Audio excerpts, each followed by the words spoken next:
Ty pushed Charlie towards another door. He opened it and then shoved the smaller boy into a large open space. "Wow," said Charlie. They were standing at the side of a room as big as their true stream. Tall marble pillars held up a distant ceiling of a dull painted shapes. A blood-red carpet covered the white floor. Palm trees grew in giant pots, and enormous chairs and couches lurked in shadowy corners. "It is a hotel," said Ty. "It is not just a hotel," Charlie said. "It's the Hocus Pocus Hotel. I've heard of this place."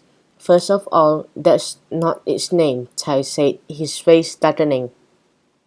"Certainly, it is where I live, okay? My mom's the manager of the hotel and my dad's the chef. He's not a cook, he's a chef. Got it?" Charlie raised his hand. "I got it. We live over there, way back behind the counter." Ty pointed to a white marble counter where two guests were checking to the hotel. The rest of the lobby was empty, although Charlie thought he saw a few shadows moving among the massive pieces of furniture. Then he saw the painting. The man in the painting wore a skinny black tuxedo and held a top hat in his left hand. He looked young with thick black hair, dark eyes, and a thin black mustache that ended in two spirals. Behind the man was a woman with golden hair, lying inside a box being sawed in half.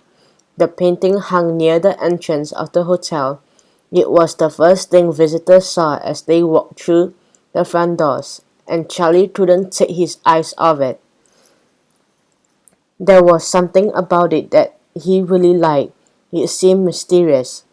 "Who's that?" asked Charlie, stepping closer for a better look.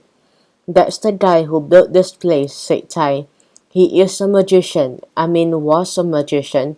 He built this place like 100 years ago. He made it for other magicians to live in once they retired. But now other people stay here too, like when they're on vacation or whatever." "Magicians, huh?" said Charlie. That explained the blue neon sign by the alley with the top hat and the rabbit. "Why does it say Abracadabra under this guy's portrait?" "That's his name, the name of the hotel too," said Ty. "The Abracadabra, like I said." Charlie shoved his hand into his pocket. He felt the folded piece of notepaper and remembered why he was standing there in the first place. "So what do you want me to do?" he asked. Ty frowned. He grabbed Charlie by his shirt and put him behind a pillar. They were hidden by palm branches and giant vases. Ty made a face again. "Don't tell anyone about this," he ordered, "or this fish goes right through your face and out the other side." "Tell what?" asked Charlie. "About the Abracadabra guy?"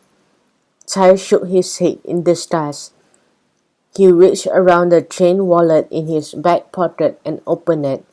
He pulled out a folded piece of paper, a picture torn from a magazine, and held it up to Charlie's nose. "See this?" Ty said. It's a dirt bike," said Charlie.